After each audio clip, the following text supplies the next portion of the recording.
কোকৰাঝাৰত বাজেট অধিৱেশন চলি থকা সময়তে এবিএমচিৰ সভাপতি টাইছন হুছেইনৰ গুৰুত্বপূৰ্ণ মন্তব্য যে বিটিসি অঞ্চলৰ জনগণৰ মূল সমস্যা হিচাপে ভূমিৰ সমস্যাটো পৰিগণিত হৈ আহিছে। প্ৰমোদ বড়ো নেতৃত্বাধীন বিটিসি পৰিষদখনে জনগণৰ আশা আকাংক্ষা পূৰণত ব্যৰ্থ। জনগণৰ সৈতে ন্যায় নকৰিলে শান্তি প্ৰতিষ্ঠা অসম্ভৱ। বিটিআৰ অঞ্চলৰ যিখিনি সমস্যাৰ গঠনমূলক পৰ্যালোচনা আৰু সমাধান যদি নহয় তেনেহ'লে আমি আজিৰ তাৰিখটোতে ক'বলৈ বাধ্য হ'ম যে এই যে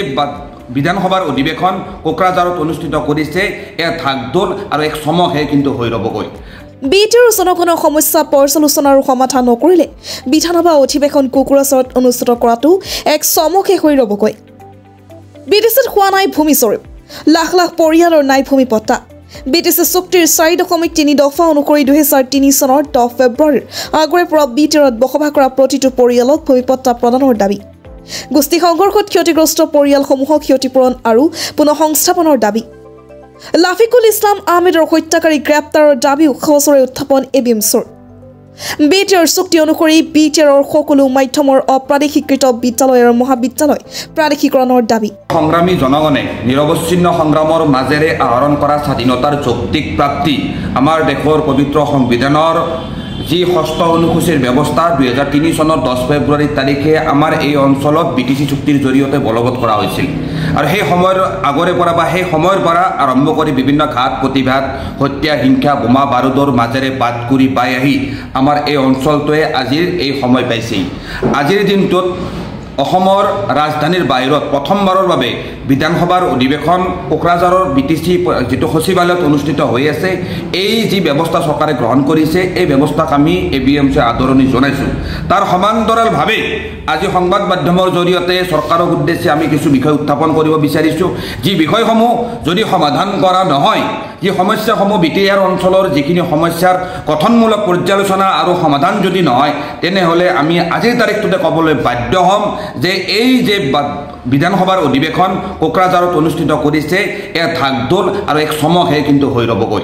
আজিৰ তাৰিখত আপোনালোক আটায়ে জানে যে বিটিচি অঞ্চলৰ জনগণৰ মূল সমস্যা হিচাপে ভূমিৰ সমস্যাটো পৰিগণিত হৈ আহিছে। ভাৰত স্বাধীন হোৱাৰ পিছৰে পৰা এই বিটিচি অঞ্চলটোত এতিয়ালৈকে কোনো ধৰণৰ ভূমি জৰীপ হোৱা নাই, ভূমিৰ বন্দোবস্তি হোৱা নাই। আমি বাৰম্বাৰ এবিএমচিয়ে হওক বা বিটিচি অঞ্চলৰ জনগণে দাবী উত্থাপন কৰি আহিছোঁ যে বিটিচি অঞ্চলটোত ভূমি জৰীপ হ'ব লাগে। আজিৰ তাৰিখত এই বিটিচি অঞ্চলটোত লাখ লাখ পৰিয়াল, য'ত বড়ো জনগোষ্ঠীৰ পৰিয়াল আছে, মুছলমান পৰিয়াল আছে, আদিবাসী পৰিয়াল আছে, হিন্দীভাষী পৰিয়াল আছে, বাঙালী সম্প্ৰদায়ৰ পৰিয়াল আছে, বিভিন্ন ৰাজবংশী পৰিয়াল আছে, বিভিন্ন জাতি জনগোষ্ঠীৰ কেইবা লাখ পৰিয়ালে আজিৰ তাৰিখত বিটিচিত ভূমিৰ পট্টা নোপোৱাকৈ বসবাস কৰি আছে। আজিৰ তাৰিখত আপুনি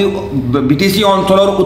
উত্তৰ অংশলৈ যাওক, তাত বেছিভাগ পৰিয়ালৰ নামত কোনো ধৰণৰ ভূমিৰ পট্টা নাই। আমি বাৰম্বাৰ এবিএমচি দাবী উত্থাপন কৰি আহিছোঁ, কাৰণ যিটো ব্যৱস্থাৰ জৰিয়তে যিখন চুক্তিৰ জৰিয়তে বিটিচি অঞ্চলটো বা আজিৰ এই বিটিআৰ গঠন হৈছে সেই বিটিচি চুক্তিৰ 4.3 দফাত স্পষ্টভাৱে উল্লেখ আছে যে 2003 চনৰ 10 ফেব্ৰুৱাৰীৰ আগৰে পৰা এই অঞ্চলত বসবাস কৰা প্ৰতিটো জাতি জনগোষ্ঠীৰ প্ৰতিটো পৰিয়ালৰ মাটিৰ অধিকাৰ 100% সুৰক্ষিত থাকিব। সেইকাৰণে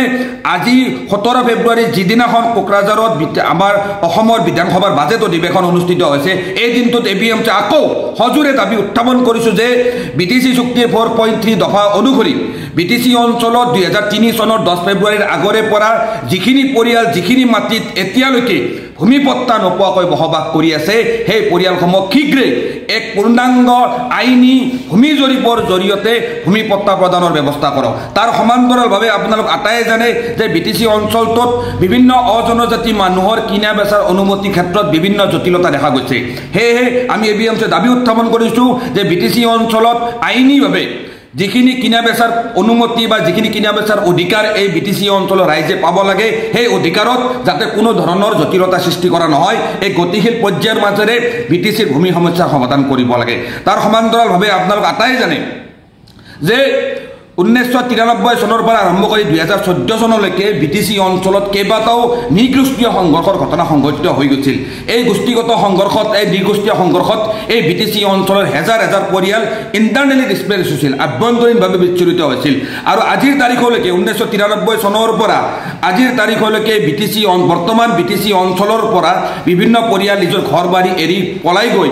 ধুবুৰী বঙাইগাঁৱৰ বিভিন্ন অঞ্চলত আজিৰ তাৰিখলৈকে অঘৰী জীৱন যাপন কৰিছে আমটেকা কয়লামলীয়া বেংতল আদি অঞ্চলৰ হেজাৰ হেজাৰ পৰিয়াল আজিৰ তাৰিখত বঙাইগাঁও ধুবুৰী হাপাচৰা আদি অঞ্চলত অঘৰী জীৱন যাপন কৰি আহিছে 17টা বছৰ হাগ্ৰামা মহিলাৰী ডাঙৰীয়া নেতৃত্বাধীন বিটিচি পৰিষদখন আৰু আজি প্ৰায় 5টা বছৰ প্ৰমোদ বড়ো ডাঙৰীয়া নেতৃত্বাধীন বিটিচি পৰিষদখনে এতিয়ালৈকে তেখেতসকলে যি প্ৰতিশ্ৰুতি দিছিল যে এই গোষ্ঠী সংঘৰ্ষত ক্ষতিগ্ৰস্ত পৰিয়ালসমূহক ক্ষতিপূৰণৰ ব্যৱস্থা কৰা হ'ব পুনৰ সংস্থাপন দিয়া হ'ব সেই প্ৰতিশ্ৰুতি তেওঁলোকে পালন নকৰিলে সেইবাবে আমি দাবী উত্থাপন কৰিছোঁ যে বিটিচিত নিগোষ্ঠীয় সংঘৰ্ষ গোষ্ঠী সংঘৰ্ষ উগ্ৰপন্থীৰ আক্ৰমণত যিসমূহ পৰিয়াল আক্ৰান্ত হৈছিল যিসমূহ পৰিয়ালৰ ব্যক্তি নিহত হৈছিল অপহৃত হৈছিল সেই পৰিয়ালসমূহক সম্পূৰ্ণভাৱে ক্ষতিপূৰণ আৰু পুনৰ সংস্থাপনৰ ব্যৱস্থা কৰিব লাগে এই দাবী আমি ABM সহজৰে ইতিমধ্যে উত্থাপন কৰি আহিছোঁ আজিও আমি সেই দাবী সহজৰে উত্থাপন কৰিছোঁ আজি আপোনালোক আটাই যে এই বিটিচি অঞ্চলটোত আজিৰ তাৰিখত যি বিটিআৰ চুক্তিৰ কথা আলোচনা হৈ আছে আজি বিটিআৰ চুক্তিৰ যেটো 6.3 দফাত স্পষ্টভাৱে লিখা আছে যে বিটিচি অঞ্চলৰ অপ্ৰাদেশিকৃত বিদ্যালয় আৰু মহাবিদ্যালয়সমূহ শীঘ্ৰে প্ৰাদেশিকৰণৰ ব্যৱস্থা কৰা হ'ব কিন্তু আজিৰ তাৰিখত যিখিনি কুচকাৱাজ বিটিচি অঞ্চলত চলিছে চৰকাৰে নিখিল বড়ো ছাত্ৰ সন্থা বড়ো সাহিত্য সভাক দায়িত্ব প্ৰদান কৰি বিটিচি অঞ্চলত যিসমূহ অপ্ৰাদেশিকৃত বিদ্যালয় বা মহাবিদ্যালয় আছে তাৰ ভিতৰত একমাত্ৰ বড়ো মাধ্যমৰ বিদ্যালয় বা মহাবিদ্যালয়সমূহ প্ৰাদেশিকৰণ আগবাঢ়িবলৈ যি চৰ্চা চলিছে তাত আমি ABM দাবী জনাইছোঁ যে কোনো কাৰণতে যাতে বিটিচি অঞ্চলৰ অসমীয়া মাধ্যমৰ অপ্ৰাদেশিকৃত বিদ্যালয় বা মহাবিদ্যালয়সমূহ বঞ্চিত কৰা নহয় বিটিআৰ চুক্তিৰ 6.3 দফা অনুসৰি বড়ো মাধ্যমেই হওক অসমীয়া মাধ্যমেই হওক বা যিকোনো মাধ্যমৰে যিসমূহ অপ্ৰাদেশিকৃত বিদ্যালয় মহাবিদ্যালয় আছে সেইসমূহ প্ৰাদেশিকৰণৰ ব্যৱস্থা কৰিবলৈ আমি ABM দাবী উত্থাপন কৰিছোঁ তদুপৰি আপোনালোক আটাই জানে আজি কোকৰাঝাৰ চহৰৰ মাজমজিয়াত বিটিচি যি আমাৰ সচিবালয় বিটিচিৰ সচিবালয়ত যে অসম বিধানসভাৰ বাজেট অধিৱেশনৰ প্ৰথমটো দিন অনুষ্ঠিত হৈছে সেই সচিবালয়ৰ পৰা 2 কিলোমিটাৰ নিলগত 2017 চনৰ 1 আগষ্ট তাৰিখে বিটিচি অঞ্চলৰ সংগ্ৰামী হত্যা ABM তদানীন্তন সভাপতি চৈয়দ লাফিকুল ইছলাম আহমেদক গুলীয়াই হত্যা কৰা হৈছিল সেই হত্যাকাণ্ডৰ পিছতে সমগ্ৰ হত্যাকাণ্ডৰ তদন্ত প্ৰক্ৰিয়া প্ৰথম পৰ্যায়ত অসম আৰক্ষী তাৰ পিছত CID তাৰ পিছত SIT তাৰ পিছত CBI লৈ হস্তান্তৰ কৰা হ'ল পৰৱৰ্তী সময়ত আমি দেখিবলৈ পালোঁ যে অসম চৰকাৰ তথা বিটিচি চৰকাৰৰ বিভিন্ন বিষয়ববীয়াই লাফিকুল ইছলাম আহমেদৰ হত্যাকাৰীক গ্ৰেপ্তাৰ কৰা হ'ব বুলি দাবী উত্থাপন কৰিলে 2020 চনত বিটিচি নিৰ্বাচনৰ পূৰ্বে ডক্টৰ হিমন্ত বিশ্ব শৰ্মা ডাঙৰীয়াই বিটিচিত বিভিন্ন নিৰ্বাচনী সভাত প্ৰচাৰ চলাব আহি স্পষ্টকৈ কৈছিল যে বিটিচিত UPPL বা বিজেপি চৰকাৰ গঠন হ'লে লাফিকুল ইছলাম আহমেদৰ হত্যাকাৰীক 3 মাহৰ ভিতৰত গ্ৰেপ্তাৰ কৰা হ'ব প্ৰমোদ বড়ো ডাঙৰীয়াই নিজৰ নিৰ্বাচনী ইস্তাহাৰত লাফিকুল ইছলাম আহমেদৰ হত্যাকাৰীক গ্ৰেপ্তাৰ কৰা হ'ব বুলি স্পষ্টভাৱে উল্লেখ কৰিছিল কিন্তু আজি 7টা বছৰ পাৰ কৰি 8টা বছৰত ভৰি দিলে এতিয়ালৈকে লাফিকুল ইছলাম আহমেদৰ হত্যাকাৰীক গ্ৰেপ্তাৰ কৰা নহ'ল যি সময়ত প্ৰমোদ বড়ো ডাঙৰীয়া এপছৰ সভাপতি হৈ আছিল সেই সময়ত লাফিকুল ইছলাম আহমেদ ডাঙৰীয়া ABMছৰ সভাপতি হৈ আছিল আজি প্ৰমোদ বড়ো ডাঙৰীয়া BTC চিফ কিন্তু লাফিকুল ইছলাম আহমেদ ডাঙৰীয়াই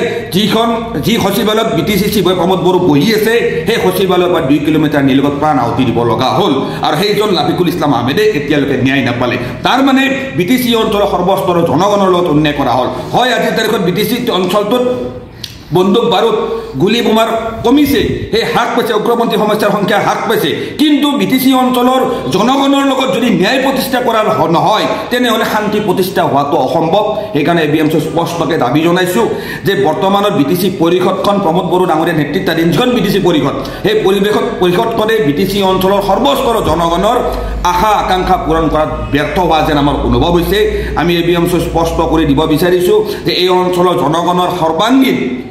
উন্নয়ন অবিহনে বিটিচিৰ সৰ্বাংগীন উন্নয়ন সম্ভৱ নহয় বিটিচি অঞ্চলত শান্তি প্ৰতিষ্ঠা হ'ব লাগে আমি পিচফুল কোএক্সিষ্টেন্সত বিশ্বাস কৰোঁ এই অঞ্চলৰ বড়ো ৰাভা তাৰ যিসমূহ জাতি জনগোষ্ঠী আছে মুছলমান ৰাজবংশী আদিবাসী প্ৰতিটো জাতি জনগোষ্ঠীৰ পৰিয়ালে ভূমিৰ অধিকাৰ পাব লাগে চক্ৰ বিষয়ৰ কাৰ্যালয়সমূহত যি চিঠা নামজাৰি ব্যৱস্থা চলি আছে সেই চিঠা নামজাৰি ব্যৱস্থা আকৌ এবাৰ বিটিচি চক্ৰ বিষয়ৰ কাৰ্যালয়লৈকে লৈ আনিব লাগে যি ব্যৱস্থা ইতিমধ্যে বন্ধ কৰি থোৱা আছে তদুপৰি আমি ABM স্পষ্টভাৱে দাবী উত্থাপন কৰিছোঁ যে বিটিচি অঞ্চলটোত